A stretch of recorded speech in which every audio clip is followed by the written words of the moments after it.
Hello, everybody. Here we are again, drinking coffee, hoping to make it through the day after a lot of adrenaline happening. My name is Maria, and every Monday we sit down here to chit chat about you name it with one of our experts. And today we're going to talk about a really exciting topic: how to tell a good damn story. Boom. We're going to talk about narrative. We're going to talk about how to create that amazing content that we all need, especially during these times that we're constantly bombarded with a lot of content. So I want to welcome our speaker for today is Harvey Wilson. Here he is. Boom. Hello, everybody. Cheers. Hello. Chin chin. So Cheers. I welcome can to our cheers coffee again. break, Harvey. What are you Mm. drinking today? I did just go make a coffee, even though it's about 5 o'clock, and I usually have a not after 4 o'clock rule, so I'm breaking that to have a coffee. But it is delicious and will mean that I'm going to be alert and focused to give some great Boom. answers. Okay. I hope. Well, this is a really energetic, and a really amazing topic to talk about for everybody who's watching now. Hello, this is live for a reason. We're not pre-recording this. So what it is a live Q&A with Harvey about narrative, a narrative that is aligned to branding. So everybody who is like figuring things out right now, please feel free to jump into the conversation. I'm guiding the questions, but if you leave your questions via comments, I'm going to make sure that we include them in this 30-minute session with Harvey. That's right. First of all, who is Harvey? How we met? Okay, so Harvey and we met at WeWork in Amsterdam, where we both have our offices. And I have worked with Harvey like in many projects already. And I can tell you something, he knows what he's talking about. So he knows how to take my crazy mind and put it to a really nice story that people will actually understand and engage. That's the most important thing. Content is king, and he knows how to tell the story, especially when it comes to video production.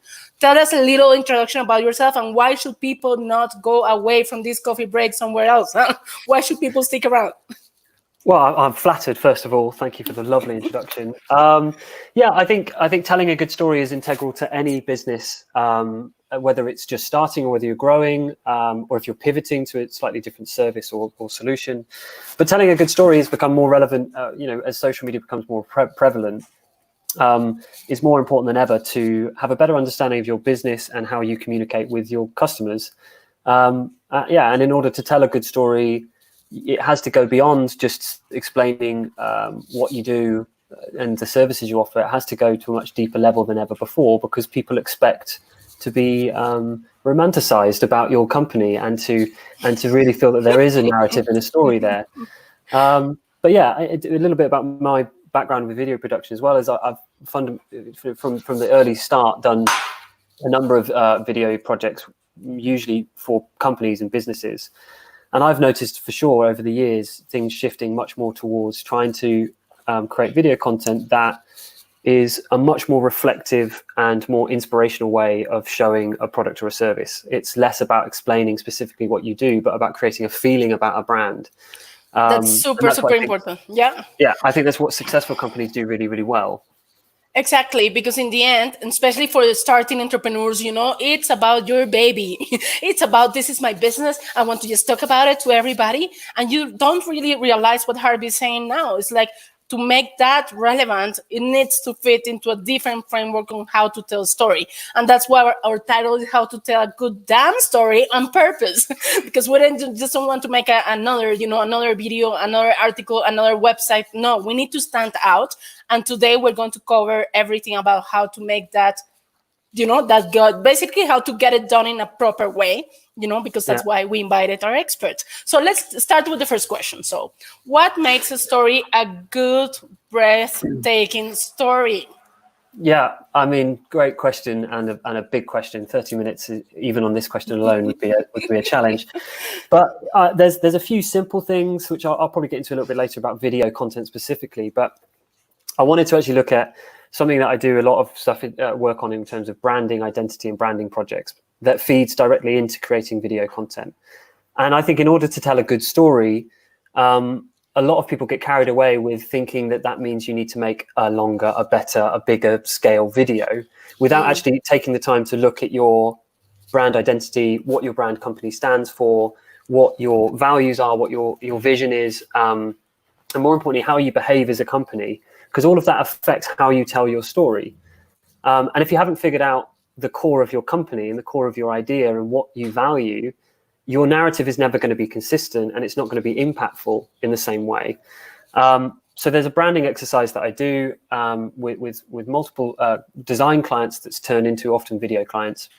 And that is about running a brand workshop, which often starts with finding what we call your core thought. And a really great example of a core thought is just do it, just Nike. And the idea is, how can I boil my message, my entire company, the attitude that we have, the behavior that we have towards our work, how can I boil it down to one sentence, like one thing? It's not your vision, it's not your mission statement, that's separate, but it's like, what's that core belief that we have? And it's an attitude thing, and that should be embedded in every story you then tell. So how to tell a good story, I think, is actually to start by getting your core right first, so that then every communication you have moving forward is consistent, which is important. You're all speaking in the same way and on the same line, but also it has a real weight and a real connection to you. And as a side point, I think it helps you have a better connection with your own company because you really believe it. To give an example, there's a company called The Selection Lab that I've done some branding for. And we spent 2 days doing a workshop about why they do what they do, which is sort of technology that help companies find and recruit the right people, essentially, by matching more than just IQ tests, but other sort of tests with the company culture to make sure that they're going to be a cultural fit as well as a recruitment fit. And what we realized is that their core thought that we've developed was something called look beyond. Because actually what they do with everything that they do as a company, they look beyond. When it comes to the candidates, they look into detail into who they are. When it comes to the companies, they look at, is this going to be a good fit for that candidate? They look beyond. And that, as a core thought for all of your storytelling, means that when you approach a video project, it's about showing how you look beyond in every story. And actually that becomes your selling point, not the fact that it's a technology company. That's not an interesting story. The interesting story is how you look beyond. And it's such a short, simple message. So long answer to a short question. How do you tell a good story? I think is have a better understanding of your company, condense that down into a real core element, and then really hammer that point home and do that well, execute well on that story. Of course. Well, it's really, really important that you gave such a good explanation of this, because most of us were thinking like, okay, branding, here's my mission and vision, here's my logo. There's no strategy, there's no core, there's no feeling to it. And then when you're telling your story, you just focus on, we offer this, we want to sell you this and that. And that's the number one mistake, just to focus on your offering. For example, right now we're doing this event and I'm not even saying what is the expert pool. I'm not even saying what is that logo that is there, because I'm just showing, that you are an expert. And that's what we do. We connect people and we want to have this accessible, So that's why, our experts are just accessing people via these videos, events, everything that we do, because we really believe that it's not only about, you have to be a big business to be able to talk to experts or to do things right. That's not what we believe. Yeah. I think, again, it's about showing and not telling. I think that's another important part of every story. And I think I'm going to circle back to that. I'm going to try and share a screen. There's one diagram that I think really represents what we've just been talking about. Right, share screen. Here we go. Go ahead. This looks about right. So this is the page. So this is a page that I go through when it comes to talking about what a core thought is. I've actually got these slightly bigger. Let's do this. So the heart behind every company that you need to get right before you even start, making a video or trying to tell a story, it comes down to your reputation, what you want to be known for, and your personality, which is the character of your brand, which is your vision, your mission, and how to act. And it's those two things that you have to have a really solid understanding of that in order to find your brand essence, which is, really what your brand stands for.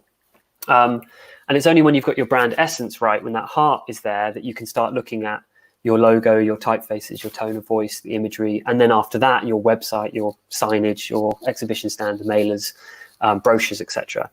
And what I find really common is I'll have a client come to me and say, oh, we need a new brochure. And actually, they need to get their heart brand essence right before you start worrying about the brochure, before you start worrying about the video story. You need to make sure that this is right, because it makes the whole process so much easier when you get that start right.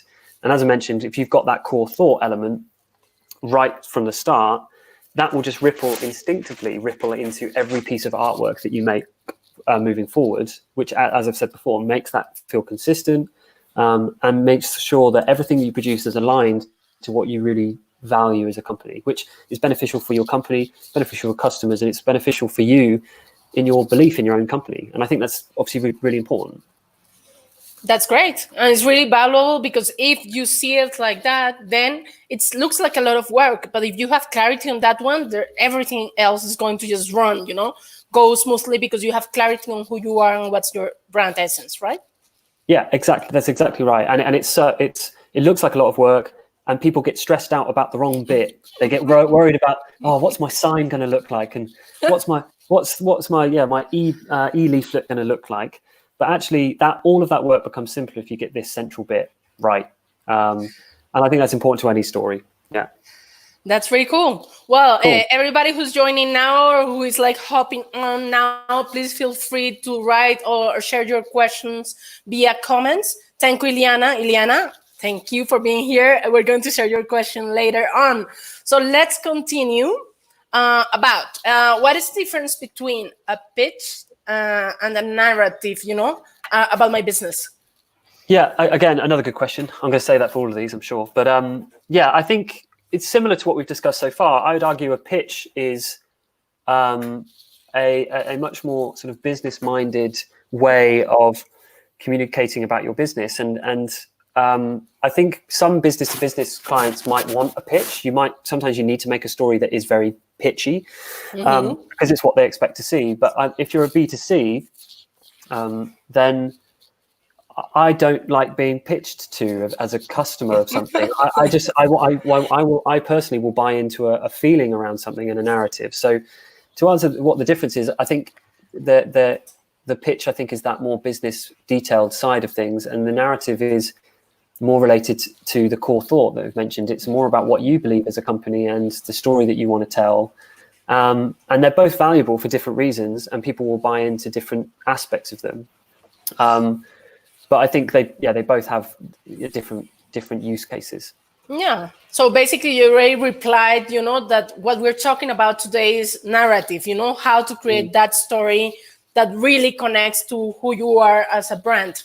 That is like how your brand is connected to your business, how basically narrative and brand connect. And in your case, it's like the core. That's how you build the whole story or create this whole story around it. Yeah? I'd also argue that a pitch is something that you maybe throw at someone else, and a narrative is something that someone can come alongside you with to maybe a more abstract.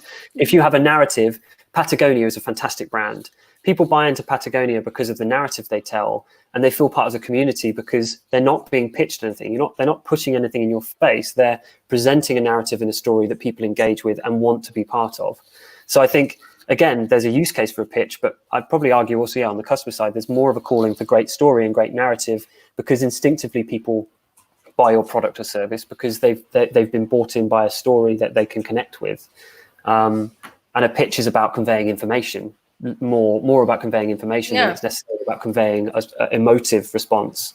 And and for all of those who are in the startup world, pitch or elevator pitch is like every day, you just see it and you need to work on your pitch.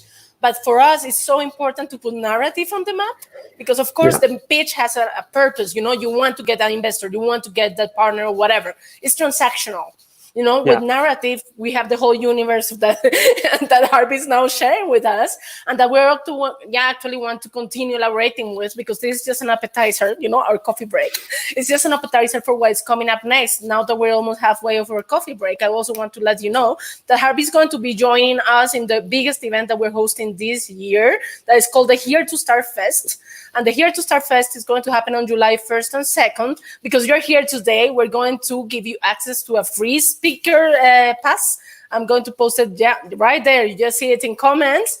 So you can please join us, because we're going to continue talking about branding, brand identity, and storytelling. And you're going to be also able to access to more than 45 speakers who are going to be sharing everything about the business side of it, but also how your business and your branding is going to be aligned. So please take advantage of this. And I will just continue with some questions from the audience before we go to the do's and don'ts. Okay? Okay. So here we are, Ileana. Is it different to do storytelling as a company, for example, L'Oreal, because you are, worth it, and as a self-employed entrepreneur, like a solo entrepreneur, self-employed? Do I need to do anything different for my narrative if I'm the only storyteller? Good question.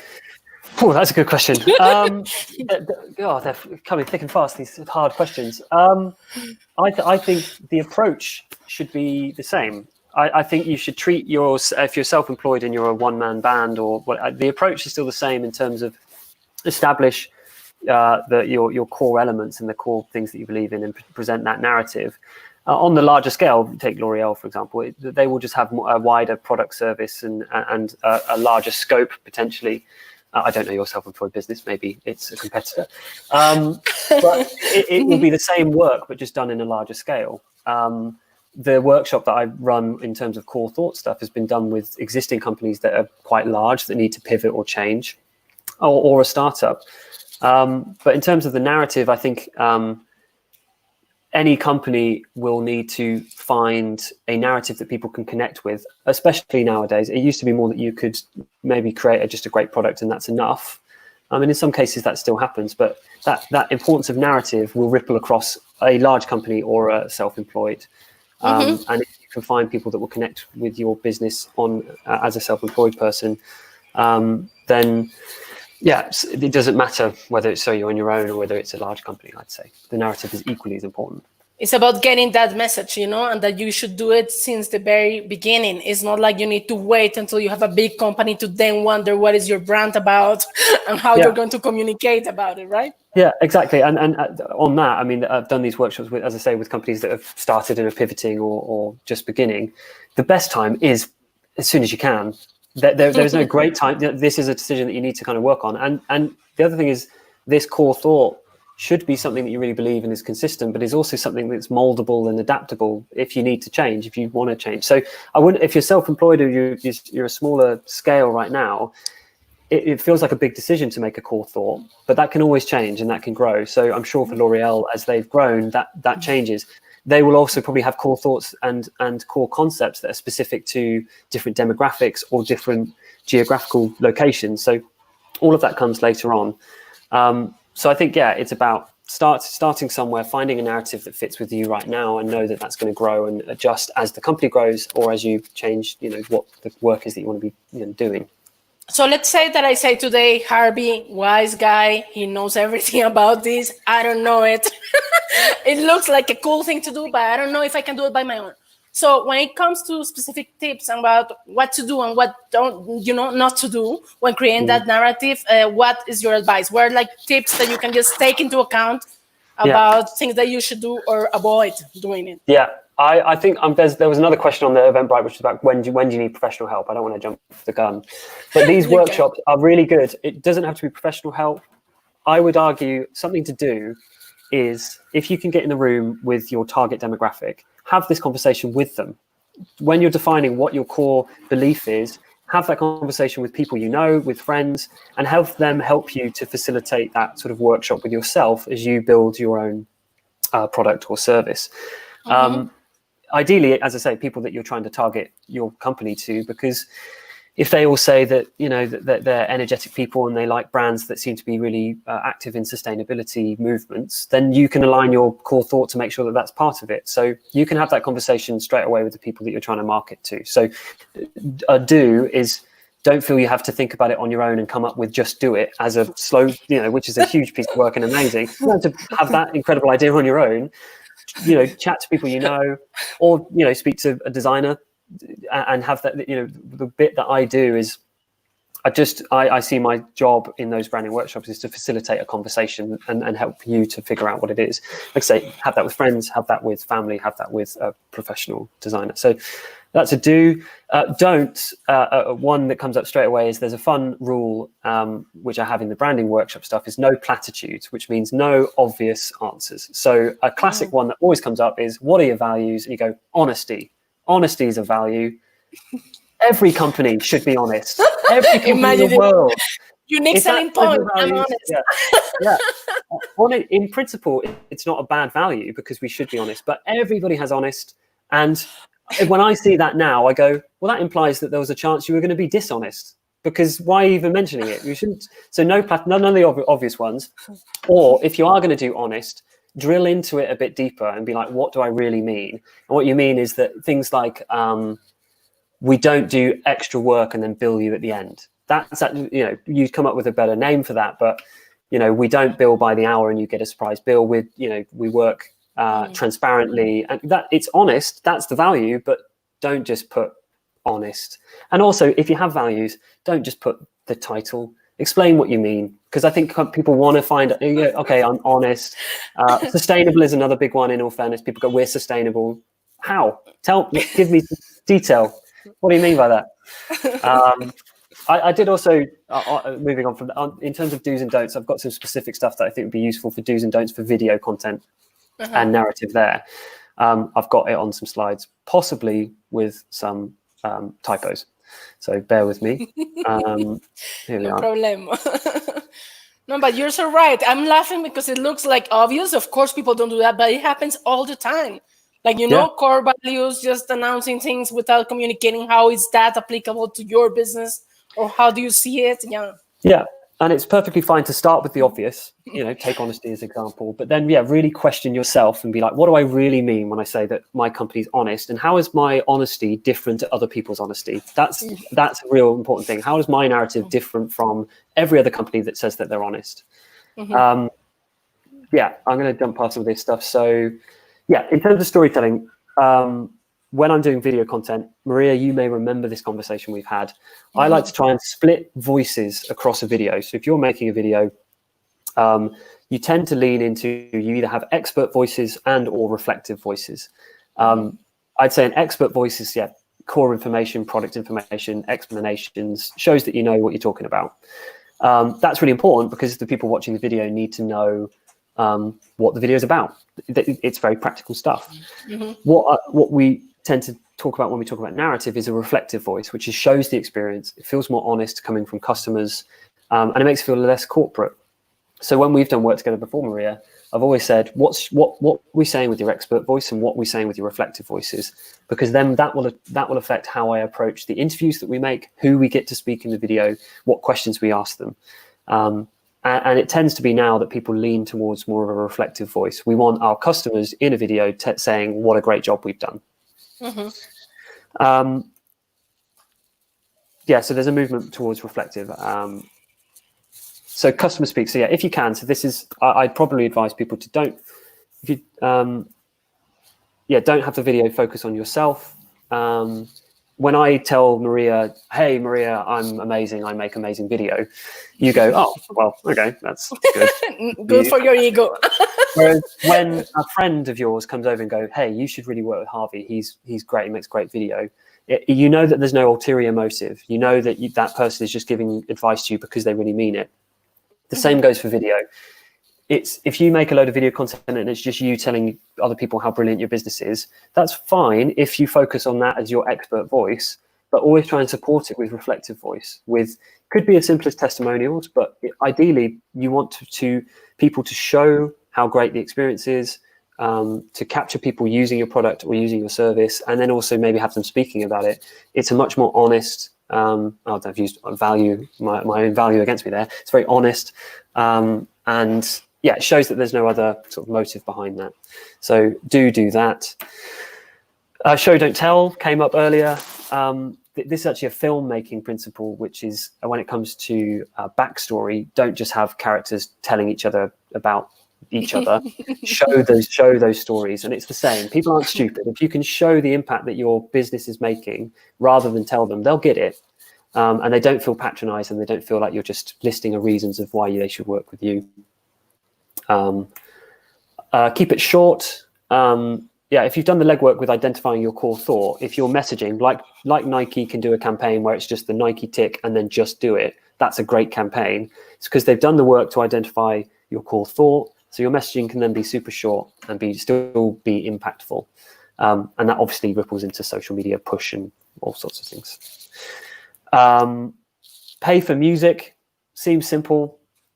Free stock music is fine, but it is only fine. Licensed music doesn't have to be expensive, but the music is where the emotion and the soul of your video comes from, and will make such a difference. There's some great resources that you can use to go get amazing music, and as I say, pay not a huge amount of money, and suddenly your video will lift and carry the emotive weight that it should. I think I've only got one more of these. No, two more. I'm almost done. I'll stop speaking in a minute, Maria. You've got a big opening. You've got about 3 seconds to grab someone's attention. So start with a promise, something that they're going to learn in that video. Start with the problem that's going to engage them, or take an emotive section. A reminder, there's a video I made for a company called Elastic, which is about a volunteering experience within their company. So rather than starting the video with the initiative, we started with a reflective voice. The first sentence was, I've genuinely found this to be one of the most exciting programs I've done in my life, is the first sentence. And then people instinctively want to stick with it. It could be a 5-minute video, but you've already got their buy-in from that first 3 seconds. And it's very common now to see videos that is top-loaded with engaging content. And then to counteract that, also you have to end strong. People might forget what's in the middle if it's a longer video sometimes, if it's not that engaging. But if you get them to the end, you've got to end strong, because that's the bit that they take away with them. That's how they're going to remember it. In a film, you've got the surprise ending, the twist at the end, or you've got the emotive moment, that final act. It is the strongest part of the video. It's the same for making short content as well. And always end with a focus of, how do you want them to feel at the end of this video, and what do you want them to do at the end of the video? It's so common to hear people wanting to make video, and my first question is, why do you want to make this video? And they say, I don't know, I just thought I should have a video, rather than I want the people to subscribe to my my mailing list. Right, great. If that's the goal at the end of the video, we're going to ramp everything to get people to that point.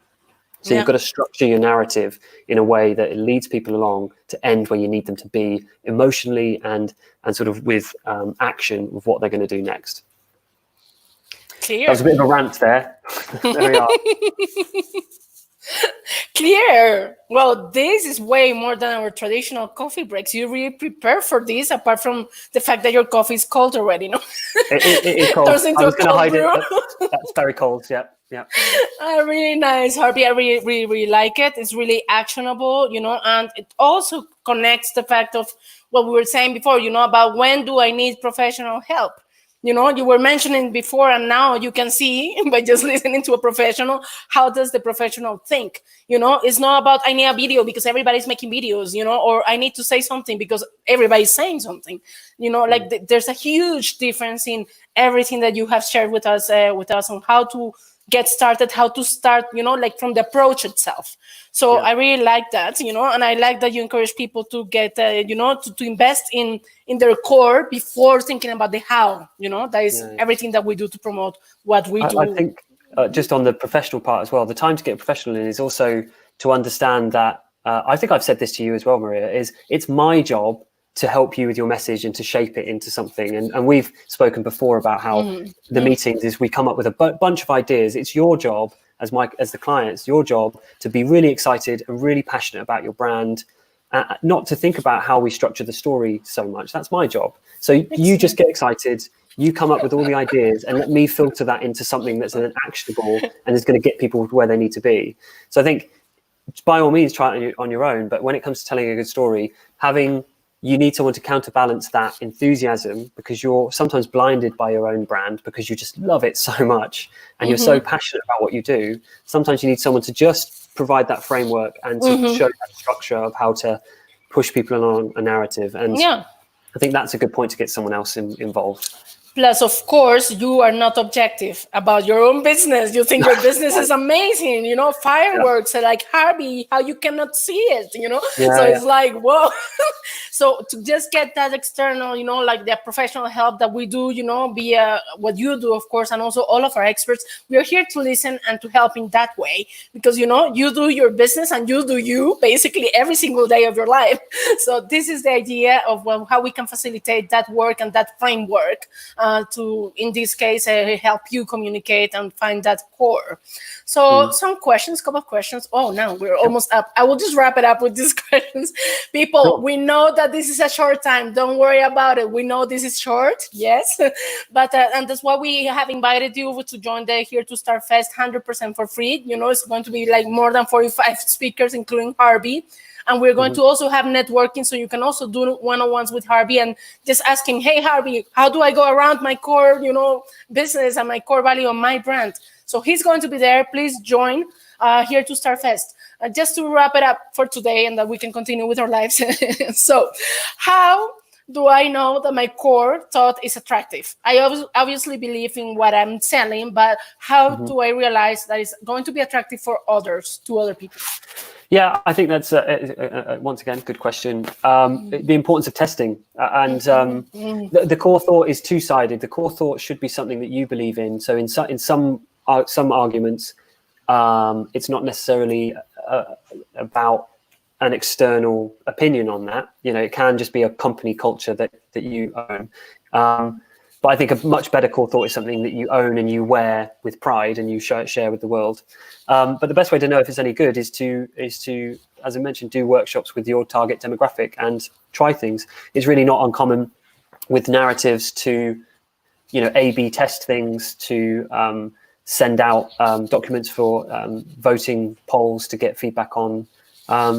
And I think also the more research you do and the more prep you do into your audience, the more confidence you can have that your core thought is going to be aligned to that audience. And I also think for a lot of startups and a lot of small companies beginning now, you probably, or this is a generalization, you may well be similar to your target demographic yourself. Often we come up with solutions that we would buy ourselves. So check in with yourself and check in. It seems like such a simple thought, but go, would I buy this? Would I sign up to this?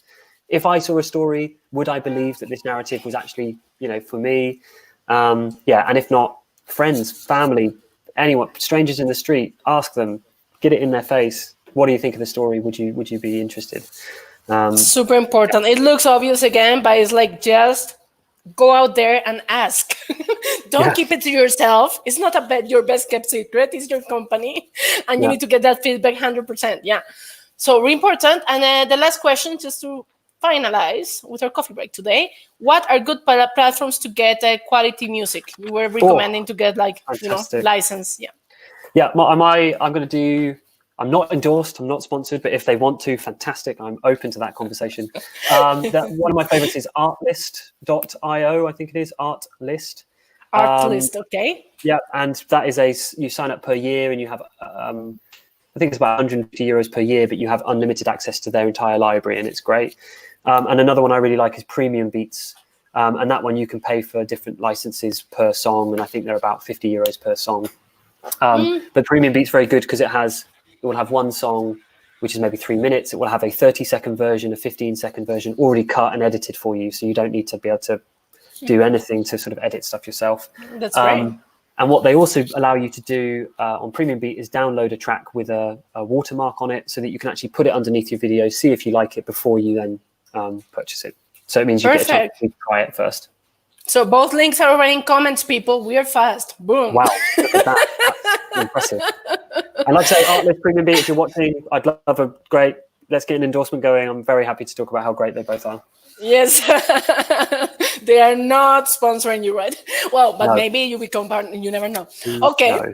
So thank you for this time, Harvey. It was amazing. Like really, boom. Thank you. Clear, amazing. Thank you very much for having me. It's a lot. It's a big old topic. So thanks for sticking with me as I've tried to ramble through some of those things. But there's a much bigger conversation. And obviously, I'm super excited for next week as well. Really excited for the conversation to continue it at the Here to Start Fest. Amazing. Okay, Harvey. So then we see you there. And everybody who's going to stay around this week, we have about pitch. We talk about business pitch. We're going to talk about, that's the live webinar on how to make highly effective pitches and presentations with Norman, who's the business development expert, and he's also an investor. So he can really tell you what to do. And we're going to select 4 people. If you sign up now, we're going to select 4 people to do live pitch and to get live feedback from Norman. So that's really cool. That's going to happen on Thursday, with Norman. Everything is going to be in comments as well right now.